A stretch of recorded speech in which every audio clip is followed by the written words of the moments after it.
This is Black Agenda Radio, a weekly hour of African American political thought and action.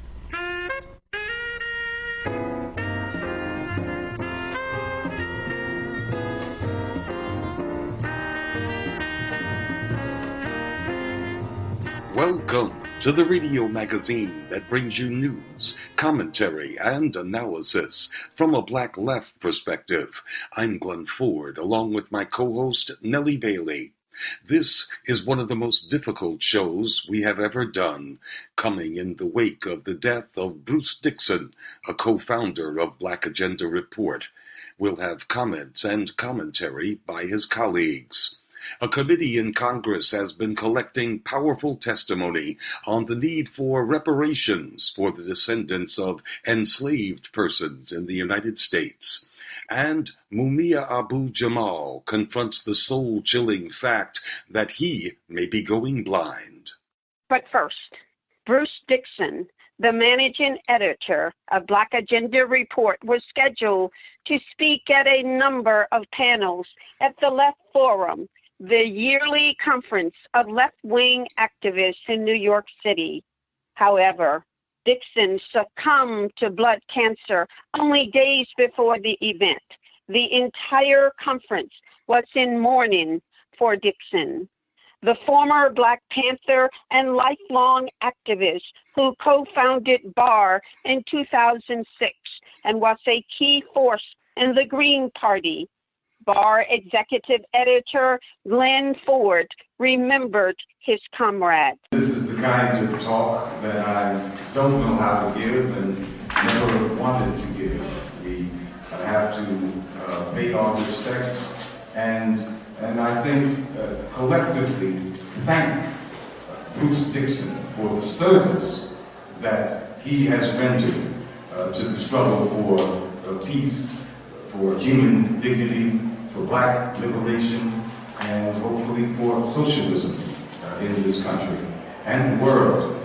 Bruce was a real soldier, a soldier in the sense that he was willing and eager to take on any aspect of the liberation struggle and to explore all of the questions that face us with the aim of creating the most efficient mechanisms for movement politics. Bruce had been a soldier in the Black Panther Party under Fred Hampton in Chicago, and in the decades after the crushing of the party, Bruce was that organizer who would go into the housing projects and find out what folks in the project were talking about and what kind of slogans actually organically would flow from the people's analysis of the conditions that they were facing in the projects or at work sites. That's what I mean, examining all aspects of the problem. Bruce admitted that he became addicted to the bourgeois electoral political game, but it was the only one that folks were playing in Chicago, and it took folks a long time to see that game was going nowhere. But when I met Bruce, it was 2002, and he moved to Atlanta. And I remember we had just done a piece in the Black Commentator, which is the predecessor to Black Agenda Report, on Cynthia McKinney's loss to a corporate-backed candidate in her congressional seat in Atlanta. And my headline said something like Cynthia McKinney and something about a dignified defeat. So I get a letter, an email from some guy who says, well, she certainly was defeated, but I don't know how dignified that was. And that was Bruce Dixon. And he then proceeded to do an analysis of why Cynthia McKinney was defeated. Of course, she had been quite popular in that district. And it was an analysis. It was not a screed. It was not a rant. It was an analysis. And the Black Commentator, like the Black Agenda Report, analysis is our stock and trade. So I immediately struck up a conversation with Bruce Dixon that only ended yesterday when he exited the scene. Bruce Dixon has been part and parcel, left his mark, has been sometimes the prime shaper of Black Agenda Report. When we say managing editor, he made possible the things that we do that less skilled people like myself cannot do, as well as doing everything that I could do just as well as I could. So we've lost not just the right arm, but an arm and a leg, and it's going to be quite difficult continuing without Brother Bruce. We'll try because he didn't let multiple myeloma slow him down until it stopped him cold. Up until not this past Wednesday, but the Wednesday before, he was determined to be here today until the doctor told him to go into the hospital the next day, and he never emerged. But Bruce will never leave Black Agenda Report. He is a permanent fixture. We must consider what Bruce would have said and how Bruce would have moved this project forward every time we come upon a problem, an idea, or an opportunity. That was BAR Executive Editor Glen Ford. Margaret Kimberly is an editor and senior columnist of Black Agenda Report. She and Glenn co-founded the publication along with Bruce Dixon 13 years ago. Kimberly paid her respects to Dixon. She also found some comic relief in the antics of New York City Mayor Bill de Blasio, who is one of the 20-something Democratic candidates for president. At the debates in Miami, de Blasio seemed to be channeling the ghost of Che Guevara. I'll start out by saying, hasta la victoria siempre. And unlike our mayor, I don't know if you saw this news story about our glorious mayor, Bill de Blasio, who, for reasons known only to himself, is among the cast of thousands running for the Democratic Party nomination for president. And he was in Florida for the debates, and he was, I believe it was an airport strike of airport workers, and he says, hasta la victoria siempre, which is fine. But he didn't know, apparently, that the phrase is associated with Che Guevara. And of course, being in Florida, with the large Cuban community, this became a problem. And he quickly retreated. He's like, oh, I'm sorry, I didn't know who said it, and so sorry. But now that I know it was so connected with Che, I'm going to say it more often, because I do know it. So I think we should all, it's now a hashtag. HLVS, you can look it up. But this, I tell this story, and it's so easy to poke fun at Democrats these days. And that story tells us the problem that Black people have in dealing with this system. At this stage in the empire, it's a particularly difficult moment, especially now that the elections have started. And we're told that this is the only way for us to organize, the only way to be heard, the only way to make any changes is through the electoral process. Now, I'm not going to say don't use the electoral process, but Americans are told this is it, this is all you got, and especially in the wake of the Trump presidency, we are browbeaten into supporting the Democrats. And anyone who didn't vote for the Democrats is blamed, how convenient for them, for Trump being in the White House. So this campaign that started, there were not one but two debates this week. And I couldn't watch them, it's just too hard for me. But then at the same time, I kind of regret it, so I'm relying on news reports and what my friends have said on social media. So they've begun the dog and pony show, and we see how people are propped up by the corporate media, Joe Biden, who apparently didn't do well in the debates. And apparently Kamala Harris came at him and made him look stupid, which isn't hard because he is stupid, as I wrote in my column this past week. But a funny thing happened. One of Biden's fundraisers, a man whose name I don't know, named McInerney, he's a check bundler in California, and he said yesterday, I'm not going to raise money for Biden anymore. And that means Biden is toast. If the rich people say they're not going to raise money for him. Now recently, just to show you how bad he was, they had to hide him. They were hiding him from the press, but he did not hide himself from the people who write the checks. And he told them that he needed them very badly, and he assured them, nothing will fundamentally change if I become the president.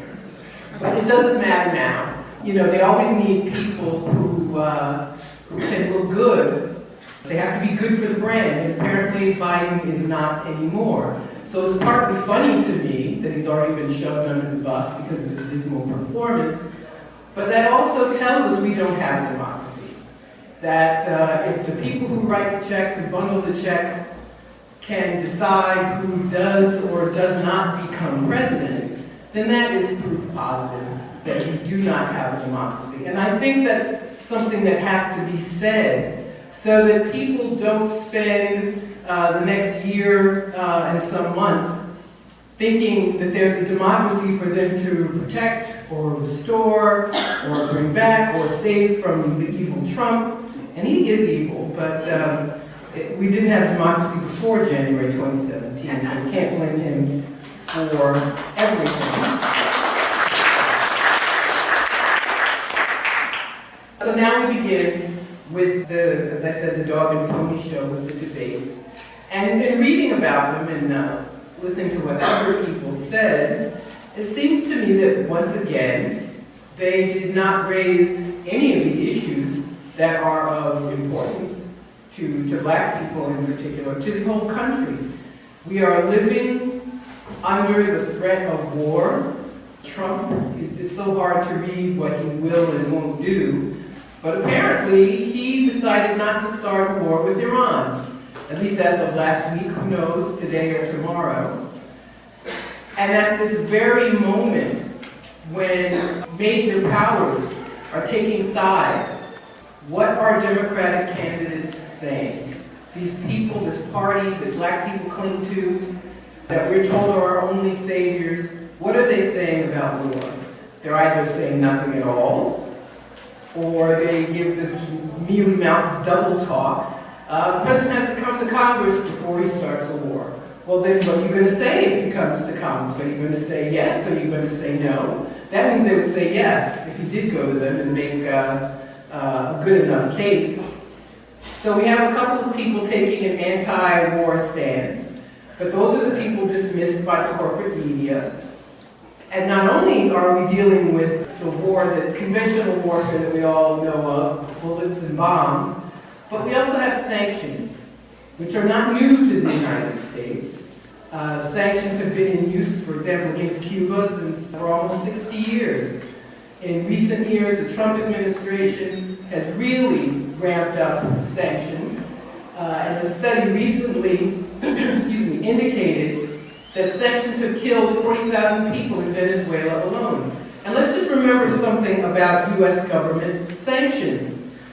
They not only mean that Americans or businesses or the government cannot do business with the targeted nation, but any other nation that does so is also targeted. And that means U.S. sanctions are international sanctions.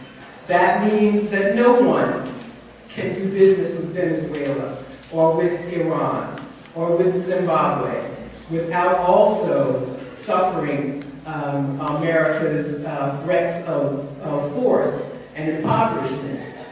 Iran went through this process of the so-called Iran nuclear deal in exchange for sanctions being lifted or relaxed.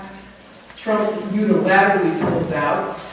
Iran waits a full year, waiting for the Europeans to make good on their promise and do something to help them. Of course they don't. And now they say they will resume uranium enrichment. But who the media tell us is the villain?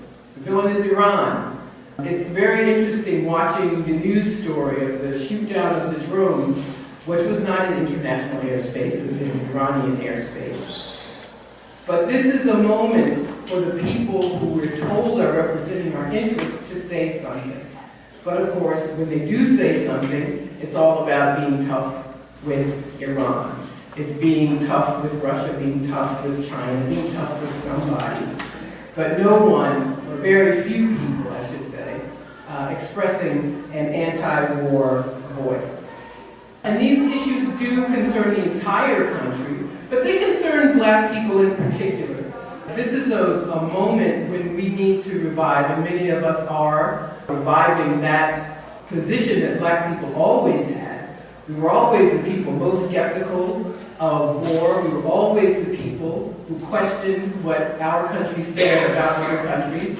That we suffered after Obama became president, and he's still hanging around, so I guess as long as he's alive, we'll still have to fight against that. But we must separate ourselves from these people that we are told are our only savior. Have they talked about mass incarceration? Now, I understand Kamala Harris has called herself a progressive prosecutor. She was a progressive prosecutor. I don't know if prosecutors get to be called progressive, especially her, putting Black mothers in jail if their kids skip school and fighting against a prison overcrowding measure. But she could be the next one that they prop up now that Biden flunked his test. But we can't be fooled by her either. We've seen this movie, we know the ending. So they don't talk about mass incarceration except to lie, the ones who help the mass incarceration system like Harris. Unemployment, raising the minimum wage, all of these things that people need and want are not being discussed. And the person most identified with raising some of these issues is Bernie Sanders. And the reason there are, how many people running for president among the Democrats, is to 20 some odd, to make sure that he doesn't get the nomination. So this is where we are. And it's going to be funny to see, as of a week or so ago, most Black politicians were backing Biden. They were excusing his racist remarks that go back decades. He had the protection of Obama, and he was chosen by Obama, I think, for that reason. He was chosen so that Obama could make clear, if he hadn't already by the time he chose the running mate, that he wasn't going to do anything for Black people. But now he doesn't have that protection anymore, and it all came out, and we saw who the Blackness leaders, as we call them in Black Agenda Report, we saw whose interests they serve. So it'll be interesting to see, it'll be funny to watch how they try to weasel out of supporting this man who now the rich people aren't supporting anymore. So I started off by talking about Bill de Blasio and his comedic attempts to be leftish. But I think he exemplifies all the problems we have with Democrats, all the problems we have with people who call themselves liberal, and how worthless they are to us. And we have to also talk about what happens if a Democrat wins in 2020. What will happen for Black people? It's pretty clear that our choice comes down to the overt racist versus the covert racist. We have a party where, and it's not just Biden who bragged about the crime bill, that was Bill Clinton's crime bill also, and the man that we were told we had to support. So we're back there again. Even when we win, we lose. And we're going to keep losing unless we jettison the whole project. Unless we begin the process of leaving the Democratic Party. I think that is essential for all progressives. If people make also progressive or left, we must leave this party. They are the problem. They give an illusion, they live on past history of decades. It's been a very long time since they did anything for the people. We need a real people's party, a real workers' party, a real peace party, and it's not them. So at this moment, when the empire is in such crisis, it's important for those of us who are come to events called Left Forum It's important for us to stake out new ground. It's important for us to say it is not with the Democrats. And we have to be brave. We can't let people tell us it's our fault if Trump wins or any Republican wins. I have several responses to that. First of all, how do you raise $1 billion? Hillary Clinton raised $1 billion. How do you raise $1 billion and you're not the one in the White House? You raise that much money, you couldn't get 80,000 more votes roughly that she would get in those states that flipped. Well, you can't if you're spending all your time covering up your dirt and trying to create dirt for Trump, then you can't do something simple like a get out the vote effort. Then we have to talk about the fact that black people's votes are stolen. Voter suppression efforts all across the country that are increasing. And not just suppression, but outright vote theft. It has been proven in states like Michigan, which Hillary Clinton lost by just 10,000 votes. There were areas where black people's votes just were not counted. And that doesn't come up. It doesn't come up even with the Democratic Party. So I think to sum up, it's pretty clear that we have to be unafraid. It is essential, in fact, at this moment in history, that we escape from the bonds of this corruption that is hurting people all over the world. I heard this morning briefly the G20 summit is happening in Japan, and they're already trying to weasel out of the climate change accords. The planet is in peril. Europe has experienced this horrible heat wave. This is happening all over the world. So we're talking about life and death for everyone. So the Green New Deal, which it's so funny to me, the Greens were supposed to be the villains that caused Trump to win, but the Democrats steal the program, steal the name of the program at any rate, to try to make it look like they're the ones who are actually doing something. And there are people all over the world who are doing things. I don't know if you've seen the news story from Germany, where people literally blocked a new coal mine, to prevent it from opening. And that's the sort of thing we have to do. We have to accelerate the crisis. We only get change when the people bring crisis to the system. And watching these debates, I guess you can watch them if you want to. I guess you have a stronger stomach than I do. It's okay. But we can't get fooled by this again and think that Elizabeth Warren is better than this one, or this one is better than that one. It's all a setup for us. And this is the moment to turn our backs on this charade. It's our moment to stake our claim, to plant our flag elsewhere, and to stop supporting this system which is taking us all down. So with that, I thank you. Thank you so much. That was Black Agenda Report editor and senior columnist Margaret Kimberly. Denny Haifong is a regular contributor to BAR and a co-author of a new book titled American Exceptionalism and American Innocence, A People's History of Fake News from the Revolutionary War to the War on Terror. Haifong was part of the BAR panel at the Left Forum. He began with some words on the dearly departed Bruce Dixon. I wrote on my remarks, I always write up remarks, a word about Bruce. It's been quite a rough 24 hours to 48 hours. And a word about Bruce is kind of ridiculous because I don't think we have enough words that we can say about him and all of his service to the people. I will say that he was very important to me when I first came around Black Agenda Report.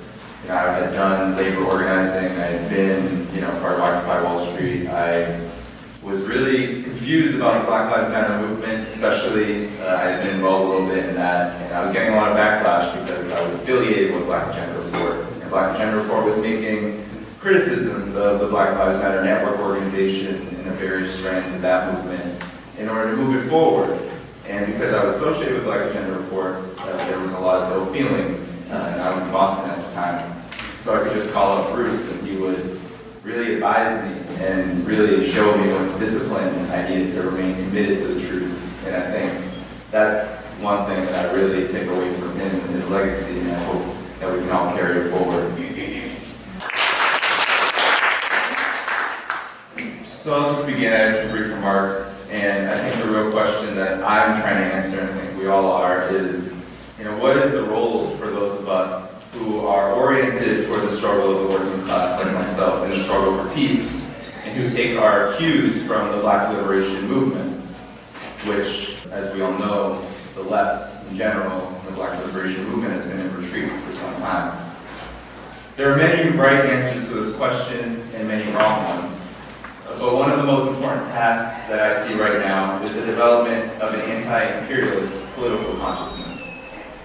Anti-imperialism is a higher level of theoretical analysis than simply opposing war, as important as that is.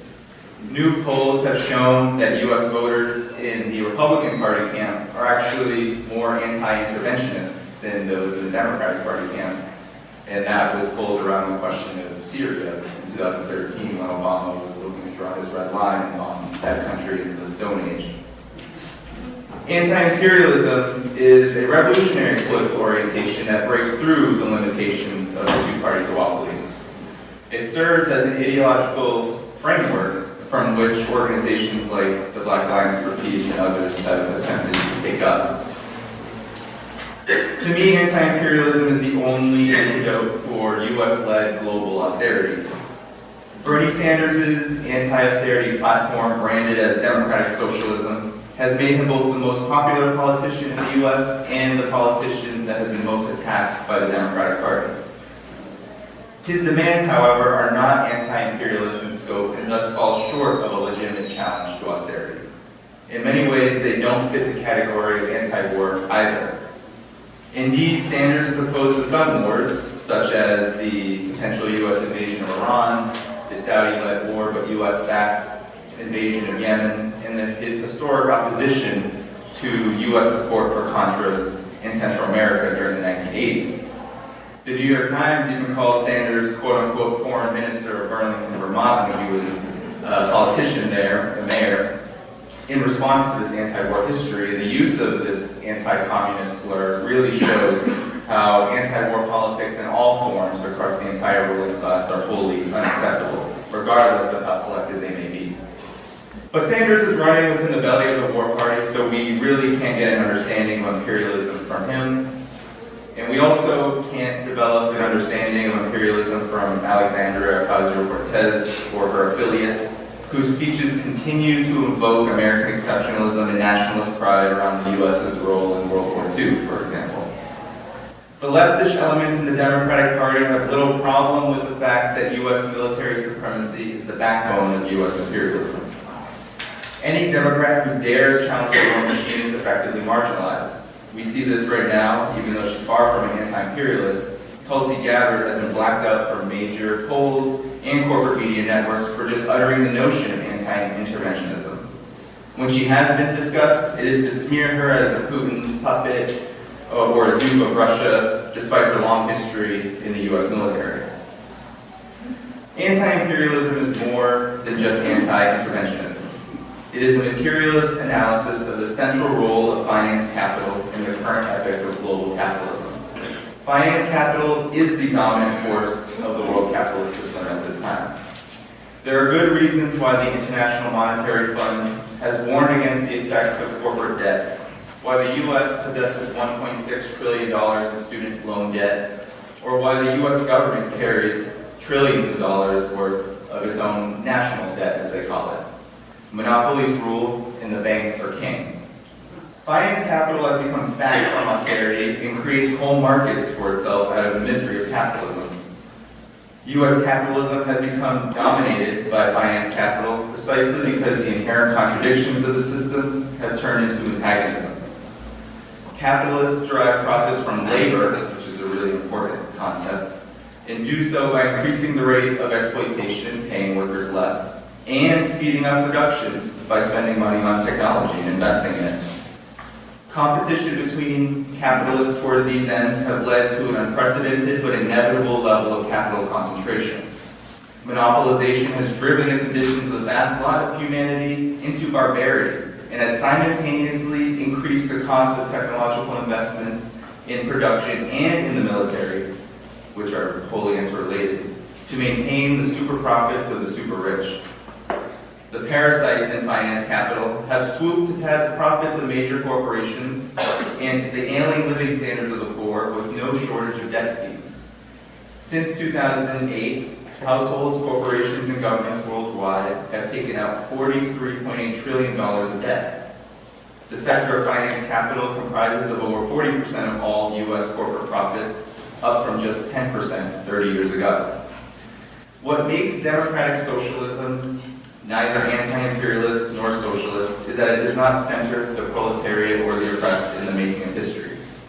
Black America created the value and continues to create the value and wealth of this empire, and workers all over the world remain at the center of production of the large but largely fiat-based profits of finance capital. Without the complete and utter immiseration of the working class and oppressed, finance capital and Wall Street would wither away. Privatization, predatory lending, and endless war are all preconditions to finance capital's hegemony, which help it devour the economic landscape. Anti-imperialism is a necessary intervention because it is not just a narrow program that performs individual aspects of the imperialist albatross. It is a spear in the heart of that albatross, the struggle for the complete transition of power from the exploiting to the exploited classes. So the question really is there a successful example of anti-imperialism in the world today? I think that there is a feared example of anti-imperialism in the world today that must be discussed in all leftist circles and organizing and activist efforts, and that's China. Leftists of many political persuasions, however, especially in the United States, claim that China is no longer a socialist country. Some claim that it's an imperialist country, seeking to devour Africa whole. Yet many of China's most powerful industries, such as the Huawei Corporation, which has made the news due to the U.S. jailing of their COO, it's owned by 90% by a trade union committee. China has lifted 800 million people out of poverty since 1978, and over that same period, real wages for the bottom half of the country have risen by 401%. Real GDP growth in China has averaged 10%, well above the sluggish 1 to 3% growth experienced in the United States since the 2008 economic crisis. China is not merely an emerging world power, it is an ascendant alternative to U.S. imperialism. Again, leftists criticize China for allowing capitalist free market forces to invest within the country. During the swelling global economic crisis of the late 1970s and early 1980s, China had to decide: become the first fallen soldier in the war against socialism, or adjust and protect not only the revolution, but also the imperative of raising the standard of living for the people.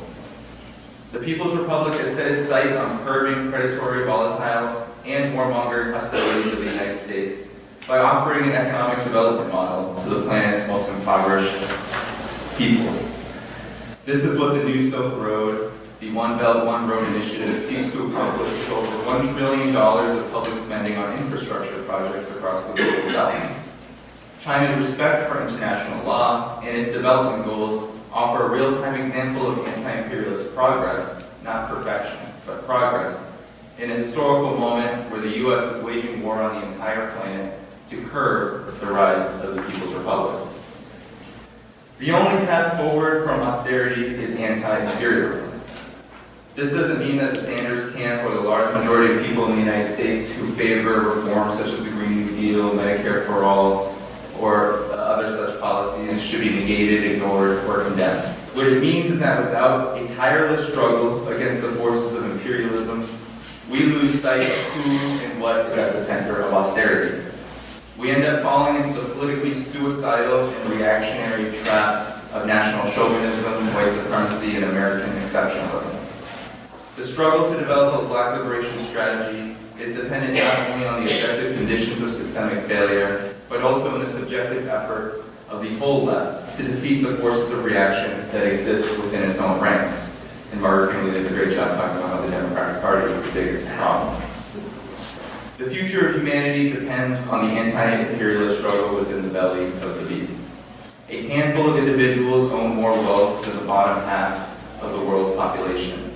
Julian Assange is being tortured behind bars in the United Kingdom, while dozens of key leaders in the Black liberation movement and affiliated movements continue to experience what has been decades-long torture within U.S. prisons. All the while, oligarchs such as Joe Biden, Nancy Pelosi, Kamala Harris, and the like display fake gestures of resistance to the big orange menace Donald Trump. Austerity lays at the roots of these dire conditions. Reversing the course of political, economic, and social collapse will require a massive upheaval not yet seen in the history of the United States. While there is no crystal ball as to if or when such an upheaval will occur, we must understand that the Black liberation movement is our best hope for survival, and that anti-imperialism is a key quality in the people's antidote to austerity. Thank you. That was BAR contributor Danny Haiphong. BAR executive editor Glen Ford followed Haiphong on the panel. He talked about why it's necessary to have publications like Black Agenda Report. It's our duty to figure out what the rulers are most likely to do to us and what we should be trying to do to them to bring this capitalist era to an end as bloodlessly as possible, so that we can get closer to Black liberation and socialism and a world at peace. The defining characteristic of this late-stage capitalism is that the lords of capital, the financial overseers, have imposed a global race to the bottom in which all of the world's workers must compete with each other to sell their labor at ever lower and lower prices. The Chinese did not impose this regime. American and European capitalists imposed it. U.S. workers' living standards have been falling for 2 generations under globalist capitalism. The decline in U.S. living standards and in especially economic security is not a side effect of globalization, as it is sometimes described in the corporate media. It is the intended effect of this global regime that's being imposed.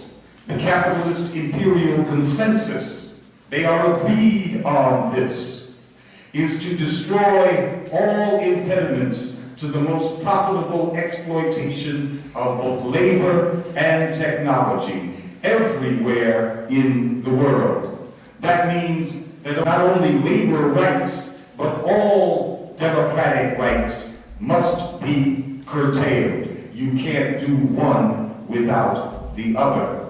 The capitalists are determined to make money the old-fashioned way by ruthlessly driving down wages and rendering the vote and other democratic rights, which we used to call bourgeois rights, irrelevant to the actual governance of society. In other words, it doesn't matter how you vote. You're not going to get your way because of the mechanisms of capitalist dictatorship. At the same time, the lords of capital are relentlessly privatizing what's left of the public sphere and commodifying and financializing every aspect of human relations. Everything you do with the lights on or the lights off.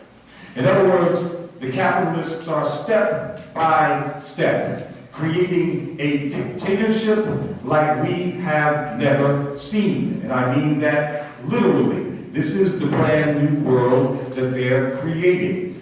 I think we can see this brand new world, that it has arrived, in that even the definition of job is no longer what it used to be. I find it confusing when people talk about I have a job or I'm going to get a job, and I know that the employment that they're talking about is a relationship in which the employer has no obligations whatsoever to the worker and can let that worker go at will, and one in which there are often two classes of workers on the same premises. One, the contract worker who has no rights, and one, the more formally employed worker who will soon find themselves in the other person's category. And yet there is no nationwide social debate about this development. That is, the nature of employment is now something that is quite different. And these are not exceptions. 90% of the new jobs that were created under Obama after the great meltdown were these contract jobs, not really jobs with no obligations. That is the world of the future, a future of absolute insecurity. And I don't mean just insecurity in terms of getting a job, but insecurity in terms of what is the nature of my relationship to these people who own this place that I go to every day. A kind of total insecurity. Now, one can understand that that is the kind of society that will require a different kind of policing. Obviously, the mode of policing a population must change as the relationship of the rulers to that population changes. And so if there is no obligation on the part of the rulers to a worker, the social contract between the people who own basically the society and those of us who just live in it has been revoked. When we're looking at these shit jobs, that is the revocation of the larger contract to get along at all with these bastards who have billions of dollars. If they won't even make a commitment to something as elemental as a job, it is quite nightmarish contemplating the ramifications of this new society. But we need to do that. And we need to have that kind of dialogue about a nightmare that has already arrived. And if we understood the real plans of the ruling class, which I just outlined, never-ending austerity, deepening insecurity, inexorable erosion of what bourgeois liberties remain, and the irrelevance of the bourgeois electoral system, if we really understood that, I think that movement folks would be formulating different kinds of plans. But the most important thing to do is to break this news to the people as a whole. If folks understood what was in store for them, what the austerity dictatorship really is, I believe that even the reddest redneck would revolt from this degradation of humanity. And people can see it if we point it out to them. See the beginnings of this new society with the shit jobs that they are all quite aware of. But I think that even in left circles, these bourgeois democratic narratives and the skill with which both the corporate media and the social media have in focusing our eyeballs on what they want us to look like, short circuits our better judgment in terms of setting political priorities. So we want to talk about Biden and how he looked so bad, and we want to root, even if you're a Black Agenda report, secretly for Bernie Sanders, even not as our hero, but as somebody who can contribute to breaking up that dangerous institution called the Democratic Party, probably more dangerous to us than the Republicans. But we're all talking about that, and this new dictatorship of austerity strengthens every day. So that's what I want to leave you with today, to think about what is taking shape right in front of us, which most of us in our political work pay not enough attention to. And that's the equivalent of not paying attention to reality and getting too lost in their, as Danny would say, their fake news and narratives. That was Bar Executive Editor Glen Ford at the Left Forum in New York City. Back in 1989, Congressman John Conyers first introduced his bill calling for a study of the question of reparations for Black descendants of people enslaved in the United States. The H.R. 40 legislation languished with few co-sponsors for decades. But this year, reparations is an issue in the Democratic presidential race, and co-sponsors are popping up all over the place. Plus, H.R. 40 now has a companion bill in the U.S. Senate, which means it is finally a serious piece of legislation. Last week, the House committee holding hearings on reparations heard from Katrina Brown, who produced and directed the Emmy-nominated film Traces of the Trade, a story from the Deep North. I grew up in Philadelphia, 6 blocks from Independence Hall and the Liberty Bell. I am a deep-seated patriot. So it was devastating to learn from my grandmother at age 28 that our ancestors had been slave traders, and to discover that the DeWolfs were, in fact, the largest slave trading family in United States history, bringing over 12,000 Africans to the Americas in chains. That these were my Rhode Island ancestors, and that Rhode Island turns out to be the state that sent more ships to Africa than any other, required me to reorganize my brain. The amnesia in my family matched the larger amnesia of the North, the self-serving myths of being always on the right side of history. I could no longer carry a sense of moral superiority relative to white Southerners, nor a sense of innocence vis-a-vis black claims on the white conscience. I decided to initiate a family journey to retrace the triangle trade. 9 relatives joined me, 2 of which are here today, and the documentary Traces of the Trade is the result, the subtitle being A Story from the Deep North. What we learned, how we stumbled, how we grew during that journey led me to become a passionate believer in the importance of reckoning with the history and legacy of slavery, a believer in personal and family reckonings, institutional ones, and larger national reckoning. And with that, in the need for repair or reparative action, which can and should take many, many forms. I express wholehearted support for H.R. 40, and I've met countless people of all backgrounds who believe in this form of national effort as well. I know there are many who strenuously object to the premise that we need this reckoning. The pushback I hear most often is, that's your problem given your ancestors, but it has nothing to do with me. It's understandable that people distance themselves. I'll focus on 2 reasons. 1, most of us learned a distorted history of slavery in school. So as white Americans, most of us don't realize our connection to it. 2nd, there's a natural instinct to avoid that which can bring feelings of shame about our people, about the country that we love. To address the first issue, here's a quick rundown of historical facts I had not been taught.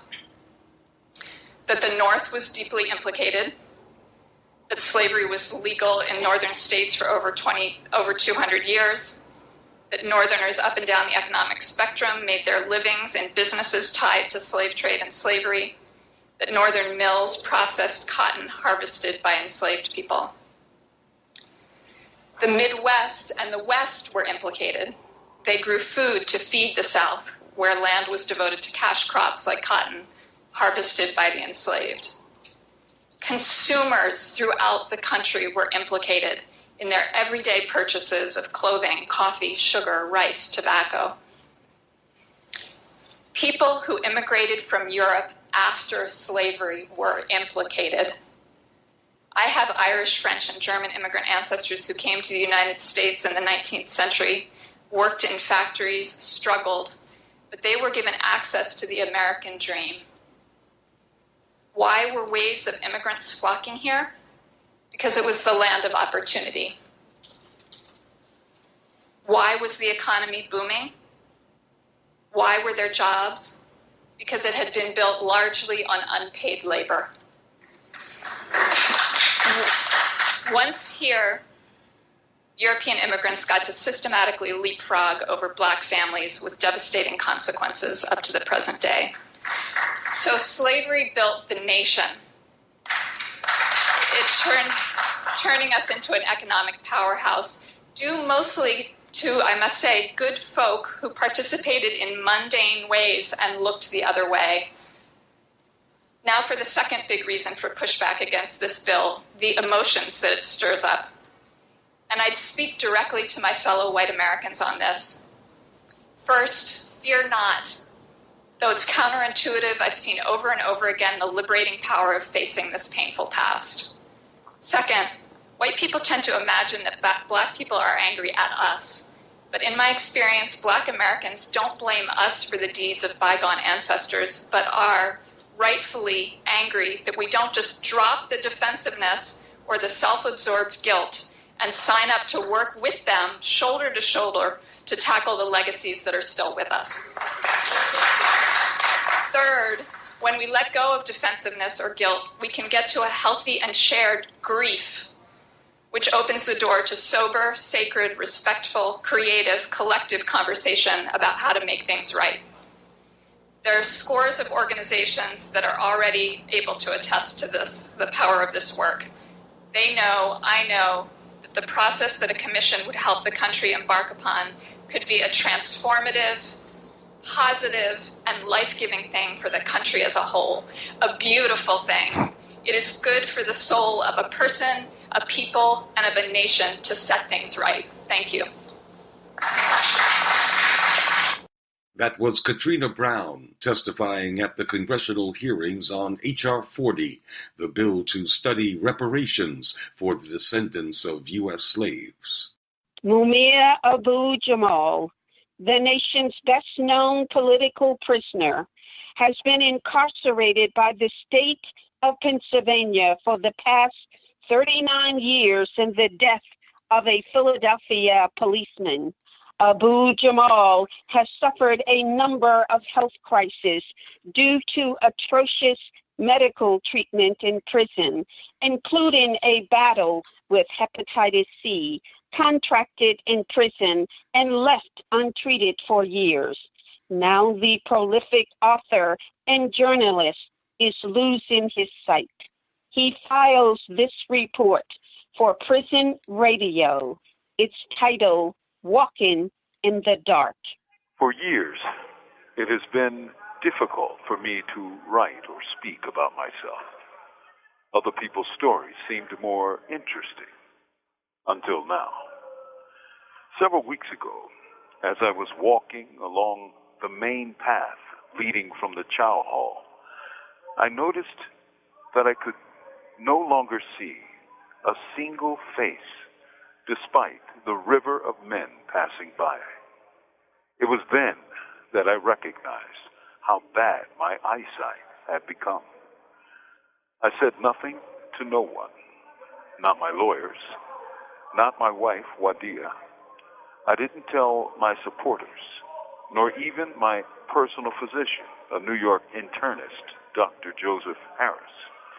For one thing, what could they do?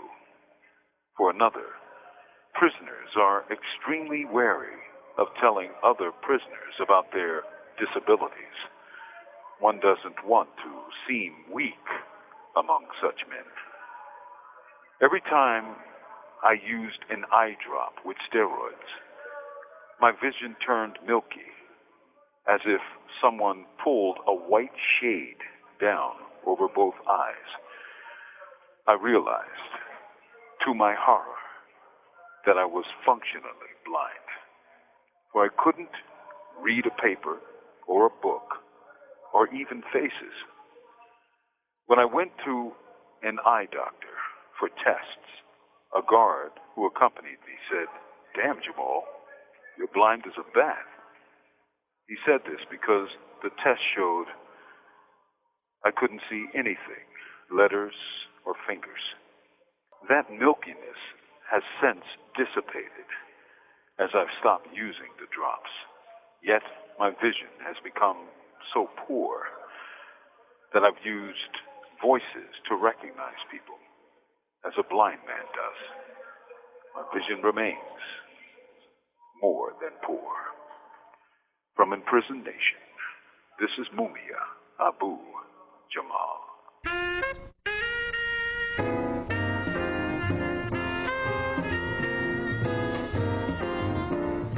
You've been listening to the Black Agenda Report on the Progressive Radio Network. Information for liberation.